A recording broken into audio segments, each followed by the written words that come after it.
The U.S. government is actively preparing to be attacked by its own citizens again. The FBI and other authorities are warning extremists and militias are discussing a second assault on the U.S. Capitol, along with the White House and other state capitals, possibly this weekend through next week's inauguration. D.C. has turned into a virtual fortress. As we've been showing you the pictures, iconic buildings are boarded up, roads are blocked off, and transportation has been halted. People are being urged to stay away. We bring in political insider Armstrong Williams right now. Good morning to you, Armstrong. And boy, what a scene we are witnessing, unlike anything I've ever seen before, and I'm sure you feel the same way. What are your thoughts as you look across the capital city, which is now patrolled by armed guardsmen? You know, it's literally in my backyard where I work, where I live.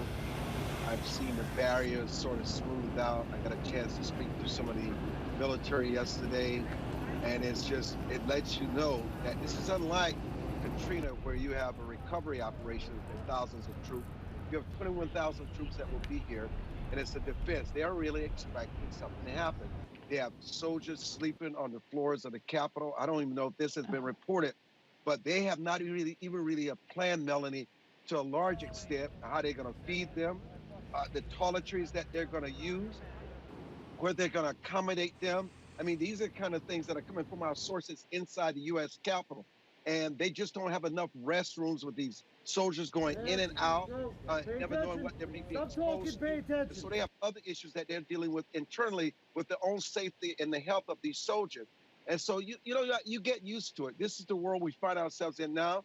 You know, I asked them these questions. When do they think they would leave? You know, they don't necessarily like to talk, but they said they don't expect to be here until maybe 2 or 3 days after the inauguration as things calm down. I cannot even imagine having this scene in the nation's capital for much longer. But I don't think we have that much to be concerned about. I know I'm taking a leap of faith here.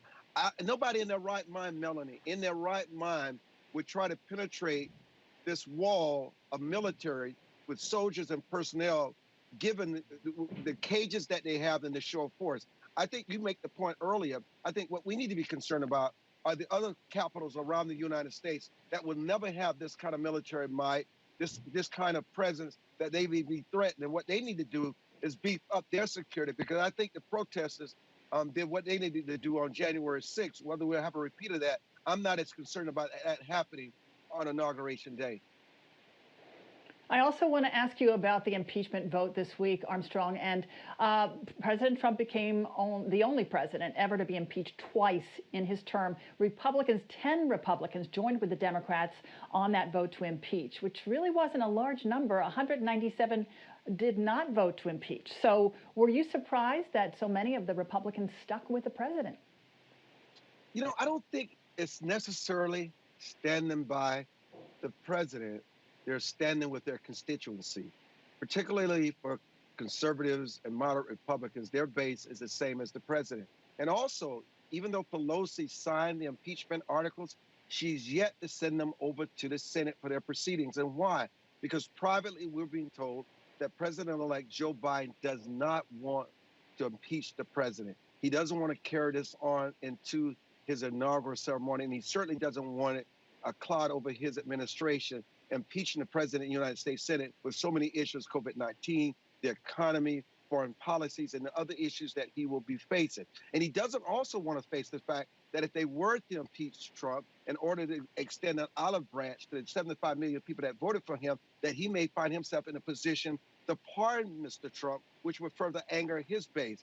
So in terms of the civility and the fractured country that we have right now, our sources are pretty reliable, is that the president-elect himself does not want this to happen. They want them to wrap this up, and that creates a dilemma for Democrats that want to move forward. But sometimes you just got to rise above and do what's best for the country. And right now, the president-elect is very adamant that we need to start the healing process.